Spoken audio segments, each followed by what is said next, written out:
सर्दियों के मौसम में वैसे भी बाजार बहुत जल्दी बंद हो जाता है। फिर ऐसे में मनाली जैसे सर्द जगह का बाजार रात के 10 बजे ही पूरी तरह सुनसान था। मुंबई से आए हुए अनुज, दक्ष और सृजन तीनों बंद मार्केट की गलियों में भटक रहे थे। यार, जरा भी अंदाजा नहीं था कि यहाँ पर इतनी ठंड पड़ेगी और मार्केट इतनी जल्दी बंद हो जाएगा। हाँ यार, कहीं से भी बस शराब का इंतजाम हो जाए तो मजा आ जाए। यार, पिछले 1 घंटे से हम लोग गलियों की खाक छान रहे, मगर यहाँ पर कहीं भी कुछ नहीं मिला।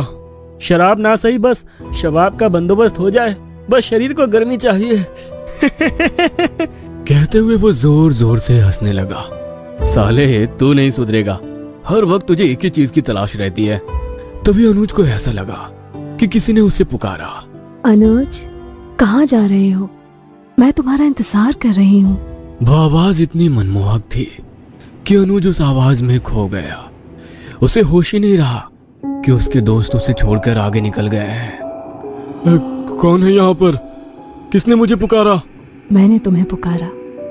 देखो, मैं यहीं पर तो खड़ी हूँ, मेरे पास आओ।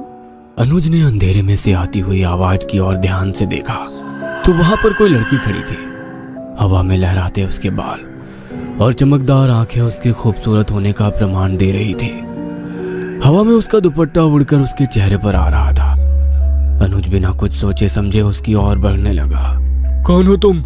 और रात गए यहाँ अंधेरे में क्या कर रही हो?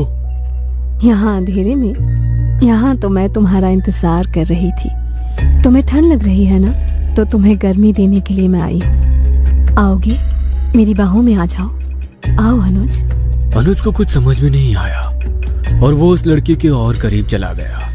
मगर जैसे ही वो लड़की उसकी बाहों में आई, हवा के झोंके से उसका दुपट्टा उड़कर पास के पेड़ में अटक गया। क्या आप ये दुपट्टा निकाल कर देंगे मुझे? हाँ हाँ, क्यों नहीं। कहते हुए अनुज ने जैसे ही पेड़ पर से उसका दुपट्टा हटाया, आसमान में तेज बिजली चमकी और उस लड़की का चेहरा अनुज को नजर आया। उस लड़की का भयानक चेहरा देखकर अनुज ठंड में पसीना पसीना हो गया। उस औरत का पत्थर से कुचला हुआ चेहरा बहुत ही भयानक लग रहा था। सर पर से बहता हुआ खून, बाहर निकली हुई आंख और उल्टे पैर। यह नजारा किसी की भी चलती हुई सांसों को रोकने के लिए काफी है। कौन हो तुम? कहते हुए अनुज ने खुद को उसके बाहों के घेरे से आजाद करने का प्रयास करने लगा, मगर उसकी पकड़ अनुज पर बढ़ती जा रही थी। आओ ना मेरी बाहों में, आओ आओ। कहते हुए वो लड़की जोर जोर से हंसने लगी और देखते ही देखते उसने अनुज के शरीर को पूरी तरह से कुचल दिया।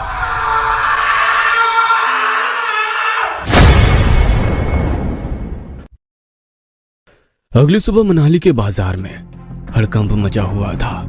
एक और टूरिस्ट की लाश मिली थी जिस पर लाल दुपट्टा ढका हुआ था। यह सब क्या हो रहा है हमारे इलाके में? आप लोग रात की गश्त के वक्त क्या करते हैं? आप में से किसी ने नहीं देखा कि उस लड़के के साथ क्या हुआ? सर, आप हमारा यकीन करिए, हमें कुछ नहीं पता। हम पूरी रात उस इलाके में ही थे, मगर हमने कुछ नहीं देखा। मुझे कुछ भी नहीं पता। कह देने से सब कुछ सॉल्व नहीं हो जाता। मेरे ऊपर कितना प्रेशर है आपको अंदाजा नहीं है। इस तरह से टूरिस्ट की मौत से प्रशासन का भी दबाव है हम पर। यह इस साल भर में ये चौथी घटना है। लोग मनाली आने से डरने लगेंगे। हमें जल्द ही कातिल को ढूंढना होगा।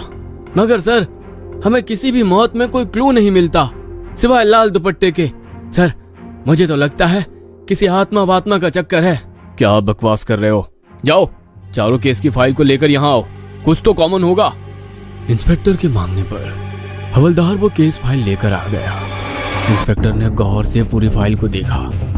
उन्हें एक बात कॉमन समझ आई कि चारों भाई प्रोफेशनल सीए थे। जब उन्होंने और जांच की तो पूरा कच्चा चिट्ठा परत दर परत खुल गया। देखिए, आपके दोस्त अनुज के साथ जो कुछ भी बहुत बुरा हुआ, मगर क्या आपको पता है दक्ष, अब अगली बारी आपकी है। मेरी बारी? क्या कहना चाहते हो आप? जानबूझकर अनजान बनने की कोशिश मत करो। सारी सच्चाई बता दोगे तो बच सकते हो, वरना तुम्हें तो हकीकत पता ही है। सर, मैं सच कह रहा हूँ, मुझे कुछ भी नहीं पता। हम लोग तो एक फार्म के ऑडिट के लिए आए थे। देखो दक्ष, पहले खून प्रशांत का हुआ, दूसरा अक्षत, तीसरा मोहित और अब चौथा अनुज।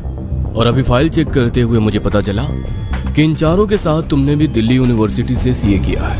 और तुम सब 2 साल पहले यहाँ आ चुके हो। उसके बाद किसी ने तुम्हें काम के सिलसिले में यहाँ बुलाया और सिलसिलेवार मौत हुई है। जब पहली बार तुम यहाँ आए थे उससे कोई ना कोई कड़ी तो जुड़ी है जो तुम्हें यहाँ पर बुलाकर मौत के घाट उतार रहा है। इंस्पेक्टर की बात सुनकर दक्ष का चेहरा पीला पड़ गया। वो जमीन की ओर देखकर अंगूठे से जमीन कुरेद रहा था। वो कुछ बताना चाहता था मगर मुंह से शब्द नहीं निकल पा रहे थे।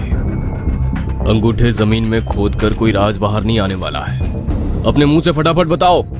दक्ष सृजन की ओर देखने लगा। सृजन भी हैरानी से दक्ष को देख रहा था और वो बोला, दक्ष, जो कुछ भी तुम जानते हो सब बता दो। हो सकता है इससे हमें अनुज के कातिल तक पहुंचने में मदद मिल जाए। प्रशांत, अक्षत, मोहित, अनुज और दक्ष पांचों लोग ड्रिंक कर रहे थे। ये मनाली जैसे हॉट हिल स्टेशन पर नाइट कितनी बोरिंग है।